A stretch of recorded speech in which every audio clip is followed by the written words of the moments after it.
ലോകത്തിലെ പ്രധാനപ്പെട്ട എണ്ണവാതക പാതകളും ഏഷ്യ യൂറോപ്പ് വ്യാപാരത്തിന്റെ നിർണായക കടൽപാതകളും ഇന്ത്യൻ മഹാസമുദ്രത്തെ വൻ ശക്തികളുടെ മത്സരവേദിയായി മാറ്റുകയാണ്. ചൈന തുറമുഖങ്ങളും അടിസ്ഥാന സൗകര്യങ്ങളും വഴി ഇന്ത്യൻ മഹാസമുദ്രത്തിലെ സാന്നിധ്യം ശക്തിപ്പെടുത്തുമ്പോൾ ഇന്ത്യ ഭൂമിശാസ്ത്രപരമായ മേൽക്കൈ, നാവികശേഷി, അന്തമാൻ നിക്കോബാർ ദ്വീപുകൾ, ക്വാഡ്, സാഗർ തുടങ്ങിയ തന്ത്രങ്ങളിലൂടെ മറുതന്ത്രം മെനയുകയാണ്. കാരണം ഇന്ത്യൻ മഹാസമുദ്രത്തിലെ നിയന്ത്രണം എന്നത് ലോകത്തിന്റെ ഊർജ വിതരണവും വ്യാപാര പാതകളും വിതരണ ശൃംഖലകളും ആഗോള ശക്തി സമവാക്യം തന്നെയും സ്വാധീനിക്കാനുള്ള ശേഷിയാണ്. ഇന്ത്യൻ മഹാസമുദ്രം അടുത്ത ആഗോള ശക്തി കേന്ദ്രമാകുമോ?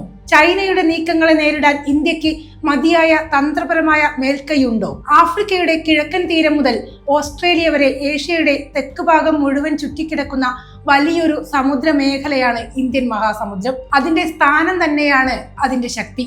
ഒരു വശത്ത് പശ്ചിമേഷ്യ, മറ്റൊരു വശത്ത് ചൈന, ഇന്ത്യ, ജപ്പാൻ, ദക്ഷിണ കൊറിയ തുടങ്ങിയ ഏഷ്യൻ വ്യവസായ ശക്തികൾ.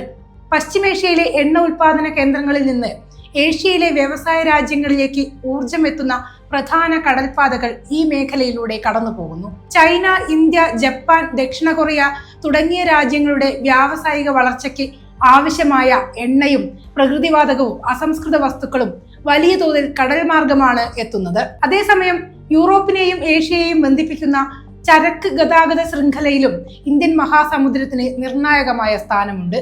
അതുകൊണ്ട് തന്നെ ഇവിടെ ഉണ്ടാകുന്ന ചെറിയൊരു പ്രതിസന്ധി പോലും ലോക വിപണിയിൽ വലിയ ചലനം സൃഷ്ടിക്കുന്നതായിരിക്കും. ഒരു തുറമുഖത്തിലെ പ്രശ്നം, ഒരു കടലിടുക്കിലെ സുരക്ഷാ പ്രതിസന്ധി, ഒരു നാവിക സംഘർഷം, ഇവയെല്ലാം ലോകമെമ്പാടുമുള്ള ഇന്ധനവിലയെയും ഉൽപ്പന്നങ്ങളുടെ വിലയെയും ബാധിക്കപ്പെടാം.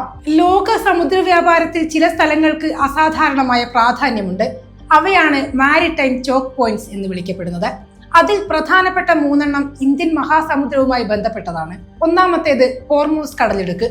പേർഷ്യൻ ഗൾഫിനെയും ഒമാൻ ഉൾക്കടലിനെയും ബന്ധിപ്പിക്കുന്ന ഈ കടൽപാത ലോകത്തിലെ ഏറ്റവും പ്രധാനപ്പെട്ട എണ്ണ ഗതാഗത മാർഗങ്ങളിലൊന്നാണ്. ഇവിടെ ഉണ്ടാകുന്ന പ്രശ്നം ഇന്ധനവിലയെ നേരിട്ട് ബാധിക്കും. രണ്ടാമത്തേത് ബാബ് അൽ മന്ദബ്. ചെങ്കടലിനെയും ഇന്ത്യൻ മഹാസമുദ്രത്തെയും ബന്ധിപ്പിക്കുന്ന ഈ വഴി യൂറോപ്പിനും ഏഷ്യയ്ക്കും ഇടയിലെ വ്യാപാരത്തിന് നിർണായകമാണ്. സൂയസ് കനാൽ വഴി വരുന്ന കപ്പലുകൾക്ക് ഇത് ഒരു പ്രധാന കവാടമാണ്. മൂന്നാമത്തേത് മലാക്ക കടലിടുക്ക്. ഇത് തെക്ക് കിഴക്കൻ ഏഷ്യയിലെ ഒരു ചെറിയ കടൽപാത മാത്രമല്ല, ചൈനയുടെയും കിഴക്കൻ ഏഷ്യയുടെയും വ്യാപാരത്തിന്റെ പ്രധാന പാതയാണ്.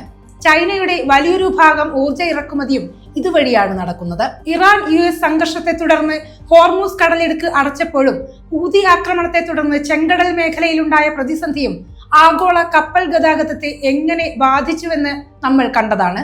നിരവധി കപ്പലുകൾക്ക് ആഫ്രിക്കയിലെ വുഡ് ഹോപ്പ് മുനമ്പ് ചുറ്റിയുള്ള ദീർഘമായ വഴി തിരഞ്ഞെടുക്കേണ്ടി വന്നപ്പോൾ യാത്രാ സമയം വർദ്ധിച്ചു, ഇന്ധനച്ചെലവ് ഉയർന്നു, വിതരണ ശൃംഖലകളിൽ സമ്മർദ്ദമുണ്ടായി. കഴിഞ്ഞ 2 പതിറ്റാണ്ടിനിടെ ചൈന ഇന്ത്യൻ മഹാസമുദ്ര മേഖലയിൽ വലിയ നിക്ഷേപങ്ങളാണ് നടത്തിയത്. തുറമുഖങ്ങൾ, റെയിൽപാതകൾ, വ്യാപാര അടിസ്ഥാന സൗകര്യങ്ങൾ ഇവയെല്ലാം ചൈനയുടെ ആഗോള കണക്ടിവിറ്റി പദ്ധതികളുടെ ഭാഗമാണ്. പാകിസ്ഥാനിലെ ഗ്വാദർ തുറമുഖം, ശ്രീലങ്കയിലെ ഹമ്പൻടോട്ട തുറമുഖം, മ്യാൻമറിലെ കൗക്യു പദ്ധതി ഇവയെല്ലാം ഈ തന്ത്രത്തിന്റെ ഉദാഹരണങ്ങളാണ്. ചൈനയുടെ നിലപാടനുസരിച്ച് ഇവ വ്യാപാര വികസനത്തിനുള്ള പദ്ധതികളാണ്. എന്നാൽ ചില രാജ്യങ്ങളുടെ സുരക്ഷാ വിദഗ്ധർ മറ്റൊരു ചോദ്യമാണ് ഉയർത്തുന്നത്.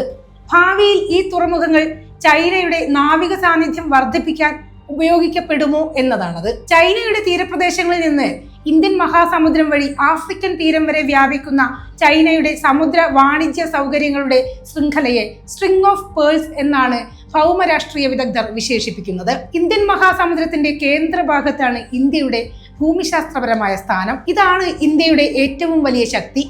7500 കിലോമീറ്ററിലധികം നീളമുള്ള തീരപ്രദേശം, അറബിക്കടൽ, ബംഗാൾ ഉൾക്കടൽ, ഇന്ത്യൻ മഹാസമുദ്രം, 3 പ്രധാന സമുദ്ര മേഖലകളുമായുള്ള ബന്ധം ഇന്ത്യക്ക് ഒരു സ്വാഭാവിക തന്ത്രപ്രധാന സ്ഥാനം നൽകുന്നു. ഏറ്റവും പ്രധാനപ്പെട്ടത് അന്തമാൻ നിക്കോബാർ ദ്വീപുകളാണ്.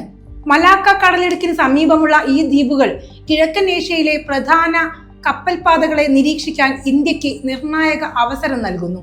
അതുകൊണ്ട് തന്നെ അന്തമാൻ നിക്കോബാർ മേഖല ഇന്ത്യയുടെ സമുദ്ര സുരക്ഷാ തന്ത്രത്തിലെ പ്രധാന കേന്ദ്രമായി മാറിയിരിക്കുകയാണ്. ഒരു കാലത്ത് ഇന്ത്യയുടെ നാവിക ചിന്ത പ്രധാനമായും തീരസംരക്ഷണത്തിലായിരുന്നു. എന്നാൽ ഇന്ന് സമീപനം മാറിയിരിക്കുന്നു. ഇന്ത്യൻ മഹാസമുദ്ര മേഖലയിലെ സ്ഥിരത ഉറപ്പാക്കുക, സമുദ്ര വ്യാപാര പാതകൾ സുരക്ഷിതമാക്കുക, പ്രാദേശിക രാജ്യങ്ങളുമായി സഹകരണം വർദ്ധിപ്പിക്കുക ഇവയാണ് പുതിയ ലക്ഷ്യങ്ങൾ. ഇതിനായി ഇന്ത്യ ആധുനിക യുദ്ധക്കപ്പലുകൾ, സബ്മറൈൻ ശേഷി, ദീർഘദൂര നിരീക്ഷണ സംവിധാനങ്ങൾ, ഉപഗ്രഹ നിരീക്ഷണ ശൃംഖലകൾ, വിമാനവാഹിനി കപ്പലുകൾ എന്നിവ ശക്തിപ്പെടുത്തുകയാണ്. തദ്ദേശീയമായി നിർമ്മിച്ച വിമാനവാഹിനി കപ്പലായ INS വിക്രാന്ത് ഇന്ത്യയുടെ നാവിക വികസനത്തിലെ ഒരു പ്രധാന ചുവടുവയ്പ്പാണ്. ഇന്ത്യയുടെ സമുദ്രനയം സൈനിക ശേഷിയിൽ മാത്രം അധിഷ്ഠിതമല്ല, പ്രാദേശിക സഹകരണത്തിനും ഇന്ത്യ വലിയ പ്രാധാന്യം നൽകുന്നു. Sagar security and growth for all in the region എന്ന ആശയത്തിലൂടെ ഇന്ത്യൻ മഹാസമുദ്ര മേഖലയിലെ എല്ലാ രാജ്യങ്ങളുടെയും സുരക്ഷയും വളർച്ചയുമാണ് ഇന്ത്യ ലക്ഷ്യമിടുന്നത്. ദുരന്ത സഹായ പ്രവർത്തനങ്ങൾ, ചെറിയ ദ്വീപ് രാജ്യങ്ങൾക്ക് പിന്തുണ, സമുദ്ര വിവരം പങ്കിടൽ, തീരസുരക്ഷാ സഹകരണം എന്നിവയിൽ ഇന്ത്യ സജീവമാണ്. ഇതിന്റെ തുടർച്ചയാണ് കൂടുതൽ വിശാലമായ സമുദ്ര സഹകരണ കാഴ്ചപ്പാടായ Mahasagar, maritime heads for active security and growth for all in the region മുന്നോട്ട് വയ്ക്കുന്നത്. ഇന്ത്യൻ മഹാസമുദ്രത്തിലെ ശക്തി സമവാക്യത്തിൽ ക്വാഡിനും പ്രധാന പങ്കുണ്ട്. ഇന്ത്യ, അമേരിക്ക, ജപ്പാൻ, ഓസ്ട്രേലിയ എന്നിവയാണ് അംഗങ്ങൾ. ഇത് ഒരു ഔദ്യോഗിക സൈനിക സഖ്യമല്ലെങ്കിലും സ്വതന്ത്രമായ കപ്പൽപാതകൾ, സമുദ്ര സുരക്ഷ, സാങ്കേതിക സഹകരണം, വിതരണ ശൃംഖലകളുടെ സുരക്ഷ എന്നീ മേഖലകളിൽ ഈ കൂട്ടായ്മ സഹകരിക്കുന്നു. ഇത് ഇൻഡോ പസഫിക് മേഖലയിലെ പുതിയ ശക്തി സമവാക്യത്തിന്റെ ഭാഗമാണ്. ഇന്ത്യൻ മഹാസമുദ്രത്തിലെ ഭാവിയിലെ ശക്തി നിർണ്ണയിക്കുന്നത് ഡ്രോൺ സാങ്കേതിക വിദ്യ, ആർട്ടിഫിഷ്യൽ ഇന്റലിജൻസ്, ഉപഗ്രഹ നിരീക്ഷണം, കടലിനടിയിലെ ഡിജിറ്റൽ കേബിളുകളുടെ സുരക്ഷ, സമുദ്ര ഡേറ്റയുടെ നിയന്ത്രണം എന്നിവയായിരിക്കും.